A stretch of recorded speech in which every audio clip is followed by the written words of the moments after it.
They told us that love was the answer. They sang songs about it, wrote poems, filled our movies with fairy tale endings.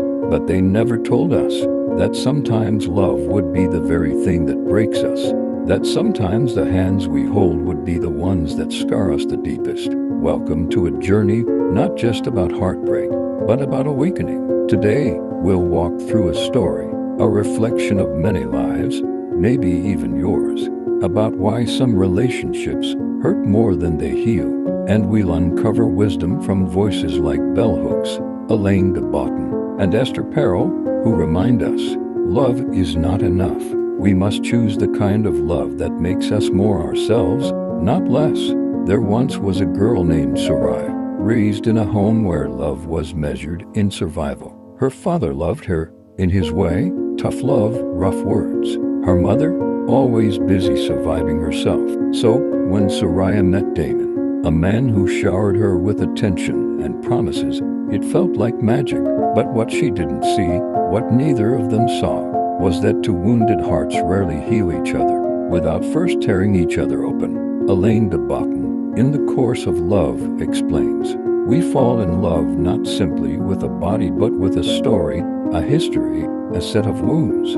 Sariah and Damon weren't falling in love with each other, they were falling into old wounds, trying to heal through another. The first fight was small, a missed call, a late reply. Sariah cried, Damon apologized. Then came the promises, I'll change, I'll be better. And she believed him, again and again. Bell hooks, in All About Love, teaches us, love and abuse cannot coexist. But when you're starved for affection, even hurt can feel like home. So Sariah stayed, Damon stayed, round and round the carousel they spun. Love, hurt, apology, repeat, until she couldn't tell the difference between passion and pain. Over time, the cracks in their relationship grew into canyons.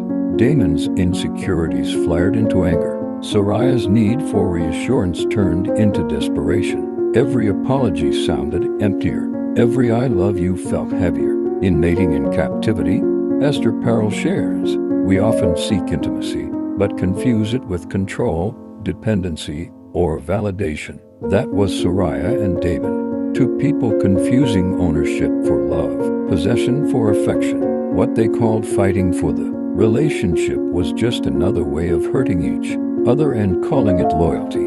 It was a rainy evening when Sariah stood alone by the window. Damon had left again after another argument, promises once more broken. As raindrops slid down the glass, she realized something. She wasn't afraid of being alone. She was afraid of admitting she had loved someone who was not ready to love her back. The pain wasn't in losing Damon. It was in losing the story she told herself about him. In that moment, Sariah chose herself for the first time. She chose peace over promises, healing over history. Healing wasn't beautiful at first. It was lonely. It was silent. It was grief, not for Damon, but for the part of herself she lost while loving him. Days turned into weeks. Tears turned into strength. From the course of love, 𝒂𝒐𝒏𝒔𝒉𝒊𝒑𝒔 reminds us, the start of a proper relationship is learning to love someone's flaws without expecting them to change for you. And for Sariah, it meant learning to love herself without needing someone else to tell her she was worthy. In time, Sariah smiled again, not because she found someone new, but because she found herself. Real love, she realized, is not in grand gestures or endless apologies. It's in the quiet moments when you don't have to question if you are safe, if you are seen, if you are enough. True love does not demand you to shrink to fit into it. It expands to hold the fullness of who you are. Sometimes the people we love the most are our greatest teachers, not of what love is, but of what love is not. In walking away, Sariah did not give up on love. She gave love the chance to finally find her whole, healed, and free. There's a dangerous myth we grow up believing, that love must hurt to be real, that the more we suffer for someone, the more noble and worthy the relationship becomes. But the truth is far gentler and much more painful to accept. Real love should never ask you to lose yourself. Sariah's story isn't just about a broken relationship. It's about the small, silent ways we betray ourselves every day. Staying when we know we should leave. Shrinking when we know we should grow. Excusing what breaks us because we are too afraid to stand alone. Surviving love is not the same as experiencing love. Many stay because the idea of starting over feels heavier than the burden they already carry. But ask yourself, is love supposed to feel like walking on eggshells? Is love supposed to make you doubt your worth? Is love supposed to silence your voice and your dreams? The most painful truth is often the most liberating one. If you must lose yourself to keep them, you have already lost everything. Healing does not come wrapped in sweet words or second chances.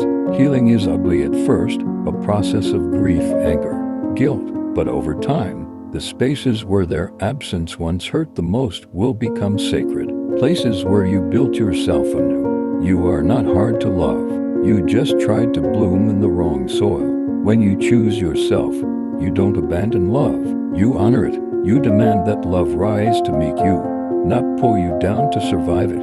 And when you finally meet someone who sees you, hears you, holds you without trying to change you, you'll realize that everything you thought was love before was only a rehearsal for the real thing. Sometimes the greatest act of love is not staying, it's leaving, even when every part of your heart screams for you to stay.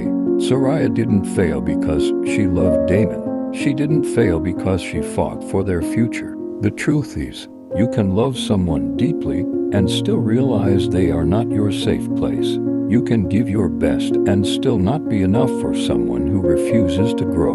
And that is not your fault. You see, love without respect is not love. Love without kindness is not love. Love that demands your silence, your sacrifice, your slow disappearance, is just fear dressed up as devotion. And so many people live half lives, stuck between hope and heartbreak, hoping they will change, hoping they will one day become the person they promised to be. But sometimes, the bravest thing you can do is accept that some promises were never meant to be kept. Some journeys are meant to be walked alone for a while, because healing doesn't happen when someone else says sorry. Healing begins the moment you choose yourself, not just once, but again and again and again. You must rebuild the parts of you that were abandoned, nurture the dreams you once buried, believe again in a love that doesn't ask you to sacrifice your spirit to survive. And you must understand, it's not your job to fix someone else's wounds at the cost of opening your own. Life will always whisper a hard truth to you. You are the home you've been searching for. When you realize that, you stop begging to be loved properly. You start becoming the person who loves themselves enough not to settle for half-hearted, conditional affection. So, if you are hurting, if you are standing at the edge between staying and letting go, remember this: you are worthy of a love that feels like freedom, not a love that feels like endurance. You are worthy of peace. You are worthy of choosing yourself. The end of a painful relationship is not the end of your story. It's the beginning of the most important one. The story where you come back home to yourself. Because when you heal, when you rise, when you choose yourself despite the ache, you do not just survive love. You transform because of it. And that is the most beautiful love story of all.